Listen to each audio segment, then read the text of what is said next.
Saturday MLB. Let's do a daily double. We'll talk about the Yankees and the Red Sox. We'll talk about the Guardians and the Rangers, a pair of MLB games for Saturday night. I'm Ted Sobransky. Teddy covers from WagerTalk.com, and we'll start by looking at the Odds Logic live odds screen right now for these two games, and they're both lined in similar range. We got the Yankees short favorites. Let's call it minus 120. You can find lower than that, minus 115 right now total, sitting in the 8.5 range. Some books juice to the over on that 8.5, and it is over weather conditions in the Bronx today. It's going to be hot, temperatures in the upper 80s. It's going to be humid. There is a chance for thunderstorms, but the wind blowing directly out at Yankee Stadium. I think it's supposed to be 12 miles an hour, so a decent wind blowing out, which should help balls carry in a ballpark where, with that short porch, and right, the balls carrying even a little bit can make a big difference for the total. So 8.5 in that ballgame. And of course, I like the Yankees are big chalk in this ballgame as favorites. The markets really don't like Will Warren all that much. And Will Warren's been solid. I mean, he's no ace. All right. And you look at the results for the games he's been in. What's he given up? Earned runs 0, 2, 3, 2, 6, and 1 in May starts. He's not going to go deep. You know, he's not a guy who's going to throw 100 plus pitches. His last two outings, 85, 82 pitches, faced 24 and 27 batters during that span, which tells us that he's good for 3 through the lineup. What's interesting about Will Warren is not that his numbers have been so mediocre. They are, and they're certainly not ace level, but the Yankees have been winning for him, and not once, not twice, consistently. They won each of his last 4 starts. They're 8-1 in his last 9 starts. They're 10-2 full season with Warren on the hill.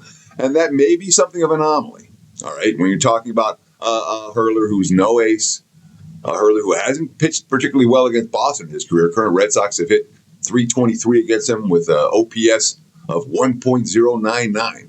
So Boston's got a good track record against him. Warren's stuff is not spectacular, but the Yankees continue to win with him on the hill. Of course, it's a Yankees team right now without Aaron Judge. That's been pretty ugly. You know, they've lost 3 out of 4 since Judge's stint on the IL was announced. They've only scored 13 runs during that span. They batted .208 as a team. During that span, they're 3 for 21 with runners in scoring position during that span. And the only win that they got, you know, we only call it eking out. You know, they eked out a 2-1 win against the Cleveland. Again, not where the lineup is doing anything. Now, Boston is not a team that I'm excited about. All right, the Red Sox have not played good baseball this season, but their struggles. I was talking about this the other day. The Boston has a terrible track record in Fenway, and they've been winning on the highway. And we look for reasons behind that. There are none. There's no, the Red Sox are going to continue losing on the road, and they're going to continue losing at home, continue winning on the road. You would expect certainly the home struggles to mitigate at some point. You know, it's not like there's a reason that the Red Sox are getting clobbered at home. They haven't been that good. But while these type of streaks last, we're probably looking to support them. You know, when we see a team that is going through whatever they're going through, one of the things that we look for is the core strategies in MLB and throughout sports betting is look for current form more than long-term results. And while we're interested in the concept of what these teams are going to be long-term, the current form is what we're looking at the most. Right now, Boston's winning on the road, and the Yankees are winning with Will Warren on the hill. So from a side standpoint, it's a little bit difficult. From a total standpoint, the wind's blowing out. Warren's no ace. Suarez is no ace. I agree with all of that. But when we look at what these two teams have done, and I talked about this yesterday, all right, it's not like this is once or twice or a little thing. When the Yankees and Red Sox have met, all right, what do we see? 4-0, 4-1, 4-2, 4-0, 4-3, 3-1. Yesterday, 5-3, which was a push. In the last 10 meetings, they've been one over. These two teams are playing unders. And whenever you have weather conditions, it can go two ways, right? Obviously, when you talk about wind blowing out and hot and humid, the ball can carry. Yankee Stadium, it matters. But what also happens when you have chances of thunderstorms is, guess what? The strike zone gets a little bit wider. There's only so many challenges the team gets. All of a sudden, those borderline strikes are now strikes. The umps are trying to move the game along, get the game in, etc., etc. I lean under here for Yankees and Red Sox, just like yesterday. I know yesterday's pushed, but this has been a series of unders. It's not like we got two aces on the hill, but it's not like we got two lineups that are tearing the cover off the ball. And we do believe in both of these bullpens, even though the Yankees bullpen got touched up a little bit yesterday. So Yankees, Red Sox, under 8.5 is what we're looking at in the first of these two on my daily double video. Before I talk about the Rangers and the Guardians, I do want to let you know about what's going on right now at WagerTalk.com. I've got a pair of plays in MLB for Saturday, one in afternoon action, one in evening action. The baseball's been rock solid, plus 35 units dating back to last year. We're on, I think, a 62% heater over the last 10 days or so. It's been, no, we're not printing money in MLB, but we're grinding out a profit, and I'm fine with that. I'll have to do that all summer long. So check out today's plays. I encourage you, don't buy a play if you want to get on board. Check out the packages. My homepage, www.buzz/TC, and, of course, the website, WagerTalk.com. We appreciate the likes, the comments, and the follows. Thank you for contributing to WagerTalk TV. And, of course, be sure to let your friends know about what great content, not just me, lots of guys putting out strong videos on a daily basis, free, right here on WagerTalk TV. So like, comment, follow, check out my homepage. Thank you. Guardians and the Rangers. Right now, this game's, I'm seeing Texas as a short favorite, minus 115, total sitting 7.5 in this ballgame. And the markets don't like Leiter. He's one of these hurlers who, if you're paying attention to the markets, game in, game out, they just don't like him. His advanced metrics aren't necessarily pretty. His results haven't been great.